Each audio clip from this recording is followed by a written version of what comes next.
Thank you for inviting me to your cyber universe.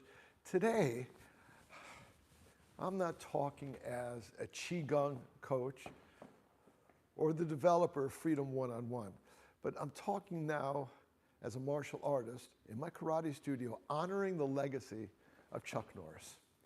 And everybody, everybody's coming out all crazy on the internet, talking about the legacy of Chuck Norris and all the stuff, all the stories, all the stuff. My wife and I met him once, but I just want to tell you a quick little history. If you knew or didn't know, Chuck, as my instructor called him, Carlos, which was his real name, Chuck was the first American to get his black belt from Huang Qi, the Grand Master of Tang Soo Do. And back in the post-World War II Korea in the 50s, he had the largest martial art following, not only in Korea, but in the world. Then in the early 60s, he was jailed, it was a whole thing. That's where modern day Taekwondo was an offshoot of the original Tang Soo Do in Korea. But Chuck was the first American to get his black belt from Huang Qi, and so his black belt number was 2819, 2,819, the 2,819th person in the world to get his black belt from Grandmaster Huang Qi. Well, I was number 26,019. I was the 26,019th person to get his black belt from Huang Qi. That was my first black belt. But Chuck, when he came back to America, he wanted to bring martial arts, he wanted to open up martial arts studios. But back then, karate and martial arts was associated with voodooism and mysticism. It wasn't until Bruce Lee came out and the Green Hornet and Kung Fu, all these shows brought it to some viability. And of course, then the Karate Kid just made it explode. But as a matter of fact, this is all legend that all of a sudden he came to America and he was doing these kinds of axe kicks. And he got disqualified because nobody had seen them before. Legend. I wasn't there, but I knew people, some of my senior people that I've been associated with over there. Senior people are people that got their black belts way before I did. So they used, in the West Coast, man, they used to go at it with each other. Chuck Norris and all these guys, and they just beat the living snot out of each other. And then they like blood streaming down their faces in their white uniforms, their white gis. And all of a sudden, they go out for drinks and dinner afterwards because it was that type of a camaraderie. But we did a big, in the mid-70s, he was invited, along with a lot of the other American Tang Soo Do martial artists, to come to Burlington, New Jersey, to come up with an agenda of how to create a federation, a Tang Soo Do federation, here in America. So by that time, he had already started doing like films and things like that, because his martial arts studios weren't really productive. They really weren't working out. But one of his students, a guy named Steve McQueen, might have heard of him, Bullet, says, Chuck, you should go into acting. And Chuck said, well, I'm not really an actor. He says, well, get a director that gives you as few words as possible.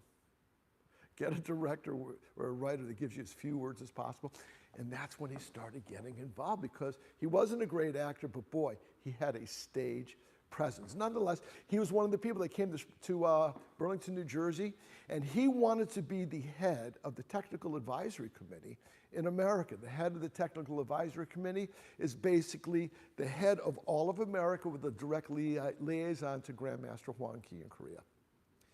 And Huang Qi looked at him, Chuck says, I want to be the head of TAC. Huang Qi looked at him, and I wasn't at the meeting, stories I heard from people at the meeting, and he goes, no. But he said it in Korean. He says, no, my son is going to be the head of TAC. His son actually was my first master instructor. And so Chuck said, bye-bye. And Chuck left, and then his movies and Texas Walker Ranger, oh my God, these things are going to be living forever. Now, what would have happened if he became head of TAC? I might have had a better relationship with him because I'd end up spending more time with him, except just having met him just once, which I'm going to tell you in a few seconds here. But Out of one disappointment, look what happens. All of a sudden, Carlos, exploded over the world. But here's my quick Chuck Norris story. When I met him, back in the 90s, my wife and I did fundraisers for Chuck and his karate organization called Kick Drugs Out of America. So we did some fundraisers, we went to the pool, we went to this, went to that, did some fundraisers, did some raffles here at the studio, and then just gave all the money to them. So they invited us. We went down to, I believe it was Orlando, Florida, for an educational funding company convention back in the day. And so we were invited, because we were one of the fundraisers for Chuck Norris organization, we were invited to get a black belt, an official black belt. And from Chuck Norris, I got a chance to meet him. There's a picture of him. He's over here like this. He's my wife on one shoulder, me on the other shoulder. And you know, it was like a 30-second kind of thing. Hi, Chuck Norris, Charlie, Cheryl, nice to meet you. And then they're smiling, and we're smiling with them. And then I go, and this is when he was at the peak of his fame. Oh my God.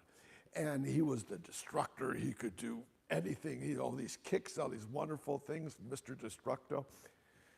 And so we took the picture, and I said, Mr. Norris, thank you so much. And you know, he says, thank you for being a fundraiser for Kick Drugs Out of America.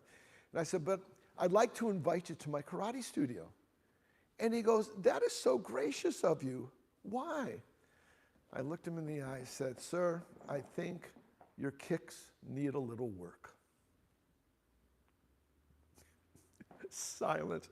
I thought my wife was going to jump over him and strangle me. And he looked at me and he goes, that is so nice of you. Great meeting you. And just we went on like that. A great human being. Without Chuck Norris, there's a good chance I would not be standing here today, because it could be martial arts would have continued to be rooted in mysticism and voodooism. Back then in the day, that's what it was. And in all the years I've been training in martial arts, that's why I've become a Qigong coach, because of and I'll do a little segue to that. All the benefits of martial arts, the benefits of martial arts, the power, the ability, the energy. I just want to share the life force energy that I've learned through martial arts to people that want to learn about the life force energy without putting on a uniform or learning how to break a piece of wood. Nonetheless, this is my ode to Chuck Norris. Carlos, thank you so much. Rest in peace.